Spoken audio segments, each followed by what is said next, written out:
Goeiedag, is 'n voorreg om saam met u te kan wees en ons bid dat die Heilige Gees ons sal begelei wanneer ons met die woord besig is. Ons gaan begin met 'n reeks. Ons 'n bietjie uit te zoom en na die groter prentjie, die geheelbeeld van die openbaring van God te kyk. En ek net so oorsig vanaf Genesis tot Openbaring vanuit die hoek van die koninkryk van God. En ek volg ook so 'n bietjie op die voetspoor van 'n kursus die koninkryk van God, wat saamgestel is deur The Word Transforms. Maar kom ons gaan kyk vanuit Genesis na die begin van hoe die koninkryk van God ontplooi word vanaf Genesis tot Openbaring. God is ewig. God was, God is, God sal altyd wees. Hy's groter as wat ons ooit kan beskryf of ooit kan verstaan. Maar God in sy almag kies om iets van homself te openbaar in die woord, in die skrif. Binne hierdie ewigheid skep God 'n bedeling, hierdie bedeling waarin ons leef, met hierdie aarde, en hy skep die mens om in verhouding met hom as verteenwoordiger van hom te lewe hier op hierdie aarde. En dan openbaar die Here homself in sy handeling en sy bemoeienis met hierdie mens en mensdom, sy kinders, sy volk, deur die eeue heen, van Genesis tot Openbaring, in hierdie bepaalde bedeling wat hy geskep het. Ons kyk, soos ek gesê het, deur die bril, deur die fokus van die koningskap van God. God wat heers, hy is koning, hy bepaal. Hy was hier voor hierdie bedeling, hy sal hier wees na die bedeling. En ons gaan kyk hoe die koningskap van God ontplooi in die openbaring wat hy dan gee. En elke keer as ons sien hoe die Here homself openbaar in die verskillende, noem dit fases waarin hy hom openbaar, of verskillende bedelings binne hierdie tyd hier op aarde, dan is daar altyd hierdie kenmerke van dit gaan oor God. God wat heers, God wat handel met die mens wat hy geskape het, en dan spesifiek ook met sy kinders, met sy volk, hulle wat aan hom behoort, en hoe hulle in 'n verhouding met hom lewe en moet lewe, of dan nie in 'n verhouding met hom lewe nie, en met die gevolge daarvan, binne 'n bepaalde plek, tyd en ruimte, op hierdie aarde, binne 'n bepaalde tyd. Ons kry hierdie openbaring alleen maar, die openbaring wat God ons gee van Genesis Openbaring, omdat God kies om homself te openbaar. God kies ook om homself te openbaar nie as bloot 'n eenmalige gebeurtenis aan een persoon soos wat baie van die ander godsdienste het nie, maar hy openbaar homself juis in sy handeling met die mens en sy kinders oor eeue heen binne 'n bepaalde tyd en konteks. En daarom aanvaar ons ook heel aan die begin dat die hele skrif is deur God geïnspireer, soos staan in 2 Timoteus 3 vers 16. So die hele skrif is deur God geïnspireer, maar God gebruik gewone mense deur die eeue heen om sy openbaring van wie hy is en wat sy wil is bekend te maak. Die Bybel is dus God se openbaring met God, die Heilige Gees, as die eintlike skrywer. Die Bybel ontstaan oor 'n tydperk van sê 1600 jaar op 3 kontinente, Afrika, Asië, Europa, met 40 skrywers wat deur die Gees geïnspireer is, die eintlike skrywer die Gees, in 3 tale, in Hebreëus, die Ou Testament, Grieks, Nuwe Testament, in klein deeltjies in Aramees, in Daniël, Esra. Maar alles saam vorm een boek met 66 hoofstukke. 39 Ou Testament, 27 Nuwe Testament. Een boek van God se openbaring aan ons. Een tema, naamlik God. God wat skep, wat in verhouding met die mens leef, en God en die mens telkens in sy genade terugbring tot 'n herstelde verhouding met hom. Ons kry in hierdie openbaring een hoofkarakter, Jesus Christus. Die Ou Testament wys heen na hom, die Nuwe Testament vloei voort uit hom. Ons gaan kyk na hierdie groot prentjies, ek gesê het, van 'n koninkryksperspektief, en dan in die eerste plek na die oorspronklike geskape koninkryk, wat ons nou vandag na gaan kyk, Genesis 1 en 2, waar God die skepping skep, volmaak, volkome, soos hy dit bedoel. Daar's harmonie met God, met jouself, met mekaar en met die natuur. En dan Wat ons ook vandag na gaan kyk is die gevalle koninkryk, wat ons dan sien in Genesis 3, waar daar rebellie is teen God, teen die koningskap van God, hoogmoed, ongehoorsaamheid en alles loop skeef. Alles loop skeef en die verhouding met God word gebreek, die verhouding met God, met self, met mekaar, met die natuur word verbreek. En ons sien hoe dinge net skeef loop. In die openbaring wat daar is verder in Genesis, selfs ook met die sonvloed, dat dit so skeef loop dat die Here sê, maar almal word verdelg, behalwe Noag. En dan loop alles weer skeef, tot met die toring van Babel, waar die mensdom dan versprei is. Maar dan in die derde plek kry ons wat ons nou volgende week na sal kyk, die beloofde koninkryk. Dat God is steeds in beheer, en daarom kom en hy begin weer met Abraham, Genesis 12 en 15, en hy maak 'n verbond met hom, van die kern is eintlik, ek sal jou God wees, en jy sal my volk wees. En dit sien ons dwars deur, verder tot selfs in Openbaring, waar die Here praat van, ek sal jou God wees. Dit gaan oor God, wat 'n verbondsverhouding met sy kinders wil hê. En dan sien ons daar in die beloofde koninkryk, hoe die verbond met Abraham gesluit is, en hoe die Here vir hom sê, trek weg en gaan na die beloofde land toe, die land wat ek jou sal aanwys, wat inderdaad gebeur. En dan sien ons hoe Abraham, Isak en Jakob daar bly, Jakob, wat dan later Israel word, met Josef, wat dan verkoop word na Egipte, en met die hongersnood kom Israel, of dan nou Jakob, wat Israel geword het, na Egipte, en ons skryf 400 jaar in Egipte, wat eintlik nie so baie van beskryf word in die Bybel. Maar 'n beloofde koninkryk, van dat hy sal God wees, en hulle sal sy volk wees.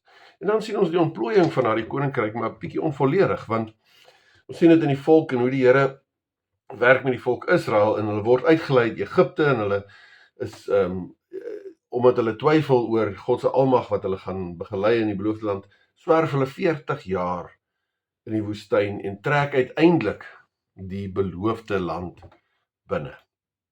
Maar ja, ons sien dat die koningskap van God is steeds koning, en hy handel met sy volk, maar sy volk rebelleer, en dis telkens daar dinge wat hy in stryd optree, met wie hulle eintlik in God is.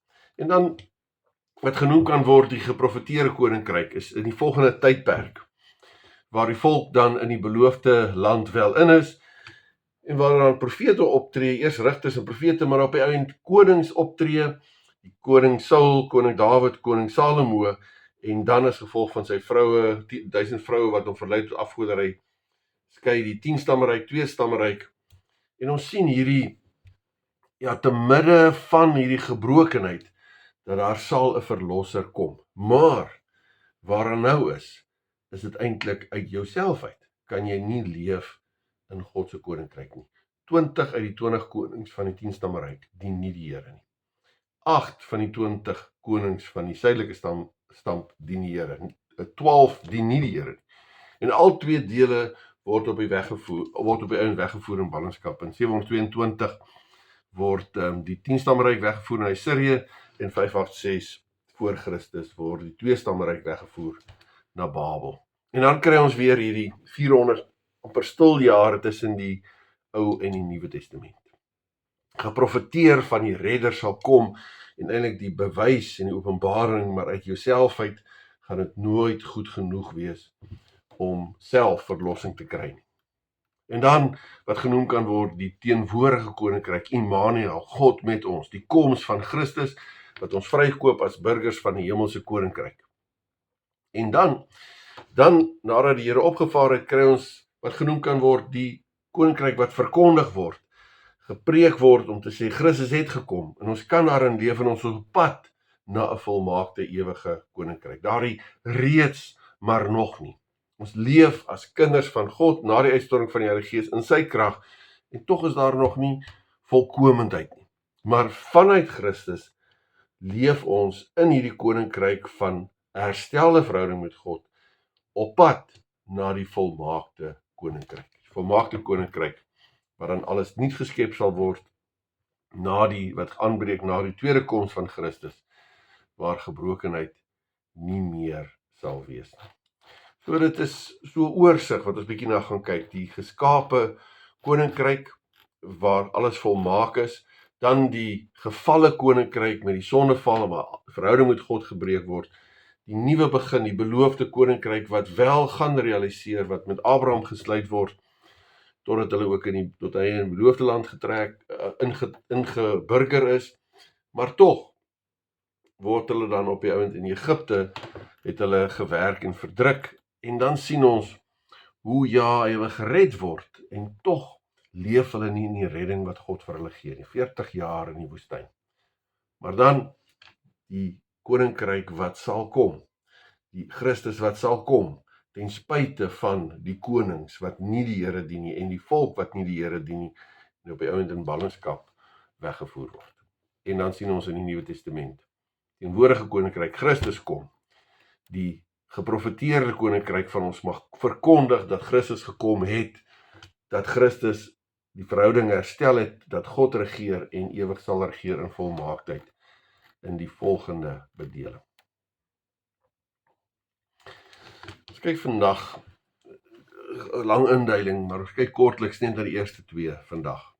Geskape koninkryk in Genesis 1 en 2.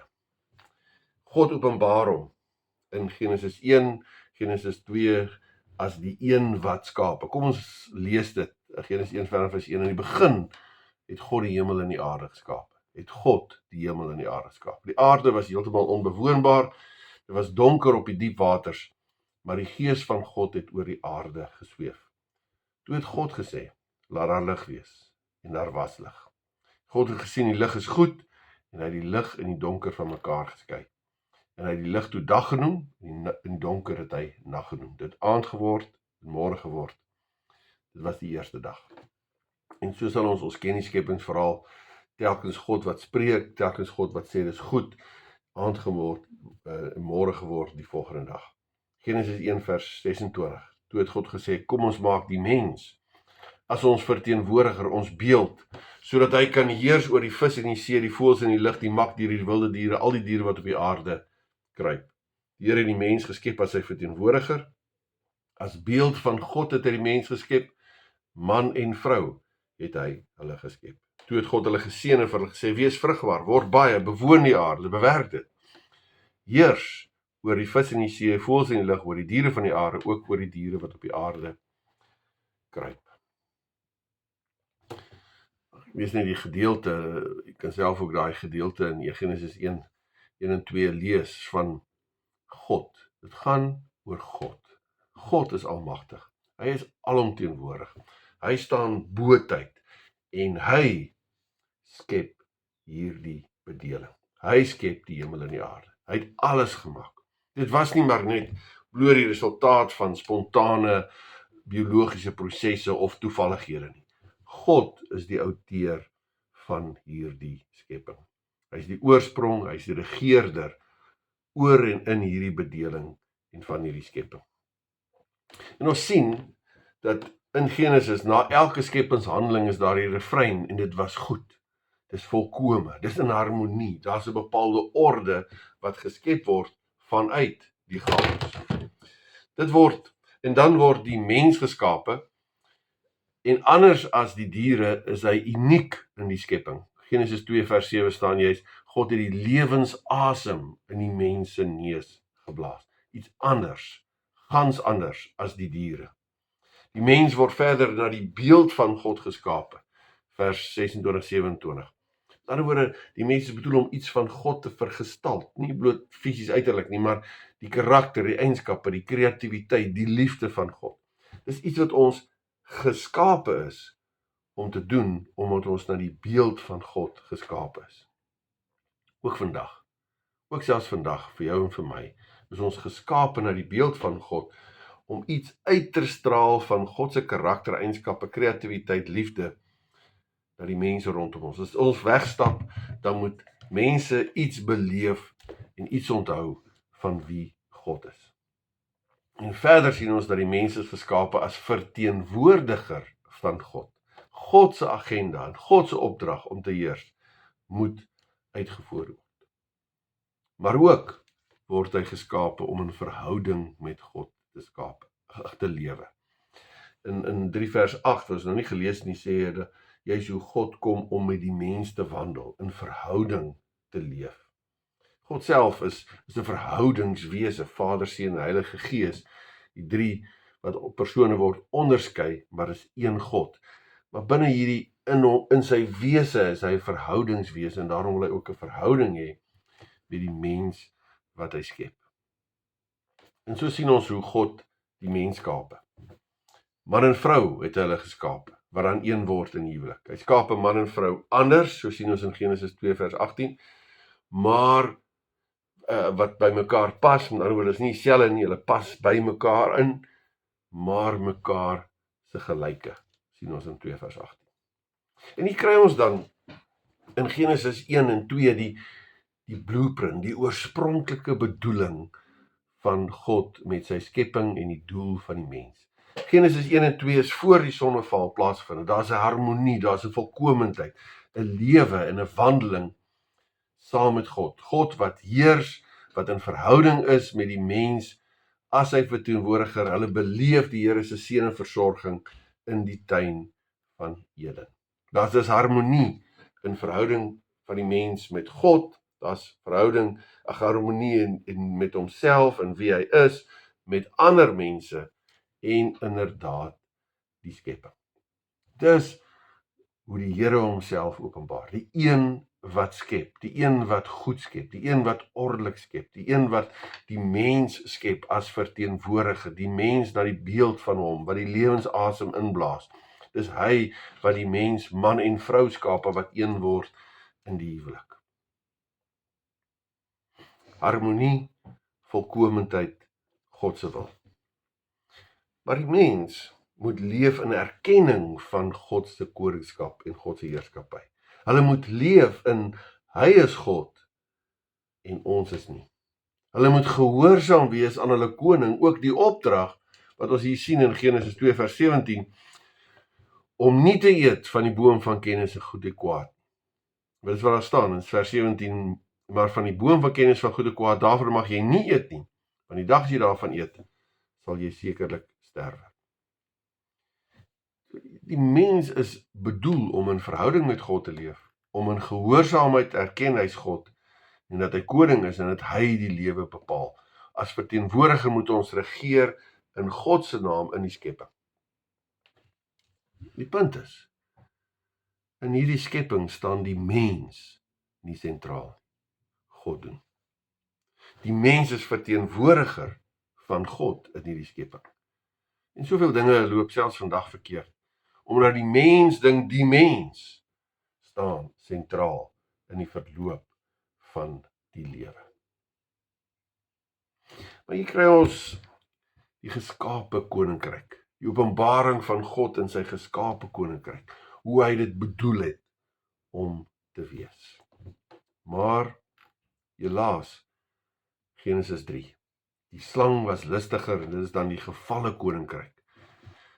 Die slang was listiger as al die diere van die veld wat die Here God gemaak het. En hy sê vir die vrou, is dit ook so dat God gesê het, julle mag nie eet van al die bome van die tuin? Verdraai God se woorde. Vrou antwoord die slang, van die vrugte van die bome van die tuin mag ons eet, maar van die vrugte van die boom wat in die middel van die tuin is, het God sê, julle mag nie daarvan eet nie, en dit nie aanroer nie, anders sal julle sterwe. Ja, en dis ook weer iets wat eintlik bygelas word, want dit is nie wat God gesê het.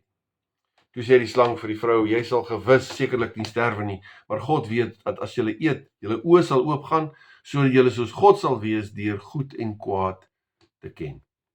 Toe sien die vrou dat die boom goed was om van te eet en dat hy 'n lus was vir die oë, ja, bo wat 'n mens kan begeer om verstand te kry, sy neem van die vrugte en eet en gee ook aan haar man by haar en hy het geëet.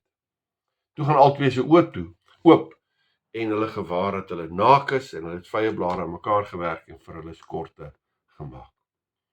Toe het hulle die stem van die Here gehoor terwyl hy wandel in die tuin in die aandwindjie en die mens en sy vrou het hulle verberg vir die aangesig van die Here God tussen die bome van die tuin. Toe roep die Here God aan die mens en vra vir hom, waar is jy? Waar is jy? God se opsoekende liefde. God weet wat het gebeur. Maar hy vra, waar is jy? Ook vir jou, ook vir my. Waar is jy? En 'n antwoord, Adam, ek het u gereis hoor in die tuin Ek het u geruis gehoor in die tuin en gevrees, want ek is kaal, daarom het ek my verberg. En hy sê, weet jou te kenne gegee dat jy kaal is? Het jy geëet van die boom waarvan ek jou beveel het om nie te eet nie? En die mens antwoord, die vrou wat u by gegee het, om by my te wees, sy het van die boom geëet. Sy het my van die boom gegee en ek het geëet. Daarom sê die Here God aan die vrou, wat het jy nou gedoen? En die vrou antwoord, die slang het my bedrieg en ek het geëet. Toe sê die Here God aan die slang, omdat jy dit gedoen het, is jy vervloek onder al die vee en al die diere van die veld. Op jou buik sal jy seil, en stof moet jy eet al die dae van jou lewe. Ek sal vyandskap stel tussen jou en die vrou, tussen jou saad en haar saad. Hy sal jou die kop vermorsel, en jy sal hom in die hakskeen byt. Sogenaamde moederbelofte. Die belofte selfs in hierdie gevallenheid, dat die Here sê, daar sal iemand kom wat oorwin. Aan die vrou het hy gesê, ek sal grootliks verneder jou moeite en jou swangerskap, met smart sal jy kinders baar, jou man sal jou begeerte wees en hy sal oor jou heers. Aan die mens Adam het hy gesê, omdat jy geluister het na die stem van jou vrou en van die boom geëet het waarvan ek jou beveel het om nie te eet nie, vervloek is die aarde om jou ontwil. Met moeite sal jy eet met moeite sal jy daarvan eet al die dae van jou lewe. Ek sal dit ook dorings en distels laat voortbring, en jy sal die plante van die veld eet. En die sweet van jou aansig sal jy brood eet, totdat jy terugkeer na die aarde toe, want daaruit is jy geneem, want stof is jy, en tot stof sal jy terugkeer. Gebrokenheid, gevallendheid, dit wat God bedoel het vir die mens, het hy weggegee. En dit begin met die duiwel wat verlei. Het God regtig gesê, dit kan toch nie so ernstig wees nie. Nou ons sal ook baie keer die duiwel ons verlei, van moenie so radikaal wees nie, partykeer deur mense, deur omstandighede. Daar is soveel wat onduidelik is, niks is eintlik, wil ek seker. Of dis ons nie regverdig nie. Misleiding, die verleiding van die duiwel, ook nog vandag. En daarom sê 1 Petrus 5 vers 8, wees nigter en waaksaam, want julle teestander die duiwel loop rond soos 'n brullende leeu, op soek wie hy kan verslind. En die duiwel gebruik halwe waarhede, trek die waarheid van God in twyfel. Ook vandag, veral in ons tyd waarin ons leef, word die gesag van die skrif betwyfel en ondergrawe. Mense sê baie keer vandag is maar net mense woorde, dis nie die woorde van God nie, dis die openbaring van God nie. Of hulle pluk versies uit die geheel uit hulle konteks om hulle eie opinies te staaf, en verstaan nie die teks binne die konteks, binne die geheel van die skrif, om waarlik te hoor wat die Here sê, en dat hy wat sy gesagvolle openbaring is nie. En dit is ook typies wat die duiwel doen, om te mislei. En tog is die mens geskape om gehoorsaam te wees. Te midde van die versoeking ook van die duiwel. Hy kan kies om in gehoorsaamheid te antwoord, maar ook in ongehoorsaamheid. Daarom sê Efesiërs 6, ook van die Nuwe Testamentse konteks, trek die volle wapenrusting van God aan, sodat julle staande kan bly.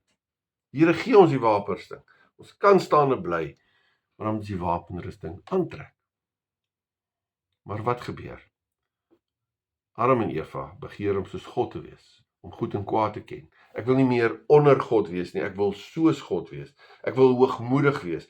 Ongehoorsaamheid teen wat die koning in sy koningskap vir my gesê het, ek mag nie doen nie, dit sal ek doen. En nou sal ons partykeer vra, maar hoekom het die mens dan nou keuses en verantwoordelikhede? Want die verkeerde keuses wat Adam en Eva gemaak het, en die verkeerde keuses wat ons maak, en wat die mensdom deur die eeue gemaak het, bring soveel gebrokenheid, pyn en stikkindheid, en dit het inderdaad. Keuses van Adam en Eva, die wêreldse keuses, bring gebrokenheid, pyn, stikkindheid, 'n gebroke verhouding met God. Daar's nie 'n soeke na God nie. Nou, as ons vra, hoekom het die mens hierdie keuses, want dit is so sleg uitgedraai, dan moet ons sê, ons weet nie, en tog weet ons dat, het ons net al gesien, dat God is in sy wese 'n verhoudingswese, Vader, Seun en Heilige Gees.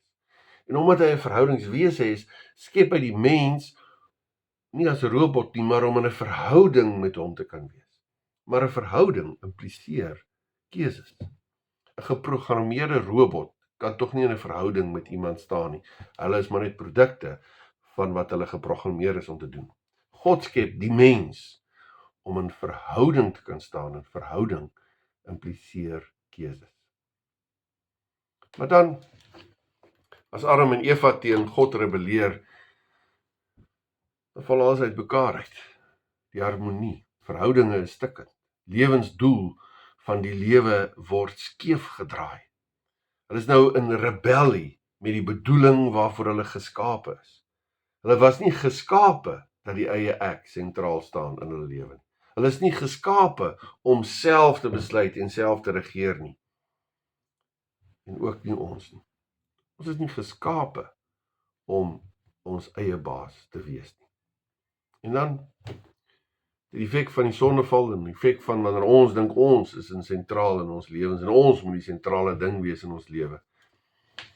Die effek van die sondeval is verhouding met God is gebreek. Hulle kruip weg, hulle is bang vir die Here. En op die ouend word hulle ook weggestuur uit die paradys uit. Verhouding met self is skeef gedraai, hulle is skaam.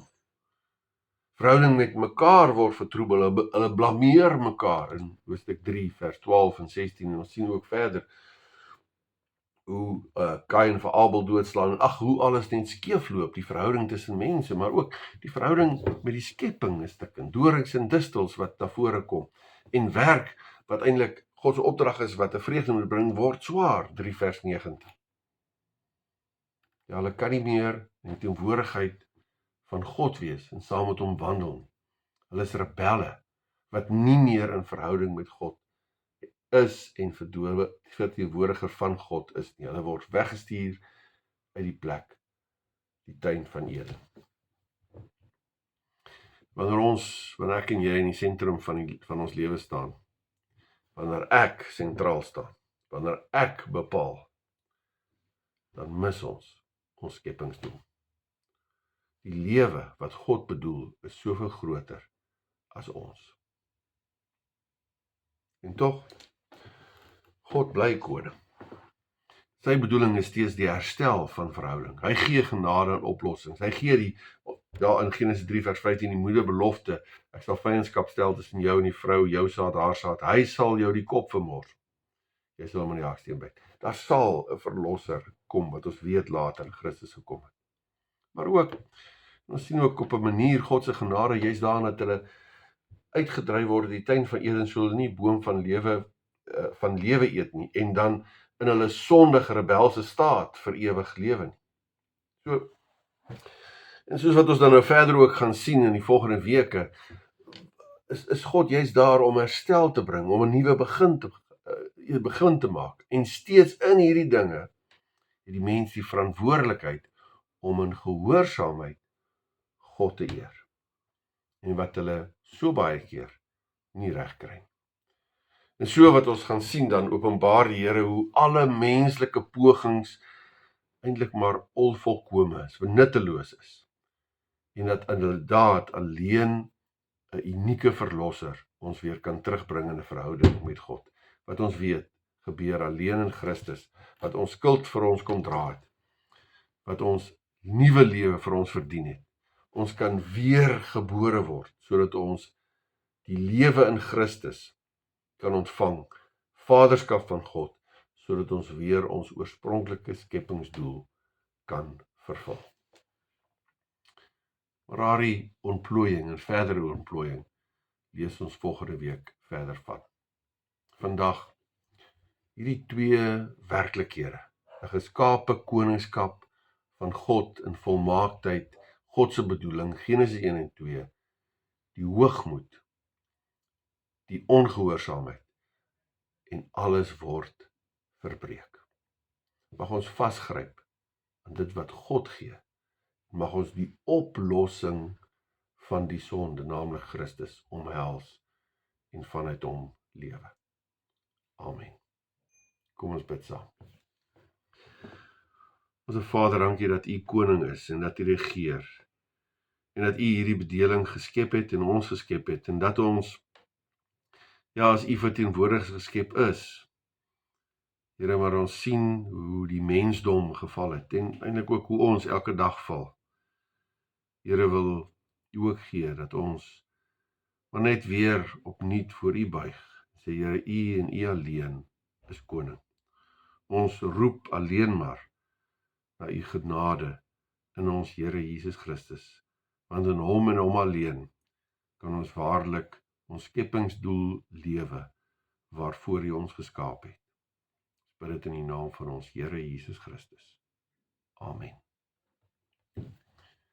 Genade van ons Here Jesus Christus, die liefde van God ons Vader, die gemeenskap, die teenwoordig wees van die Heilige Gees, is en bly met U elkeen. Amen.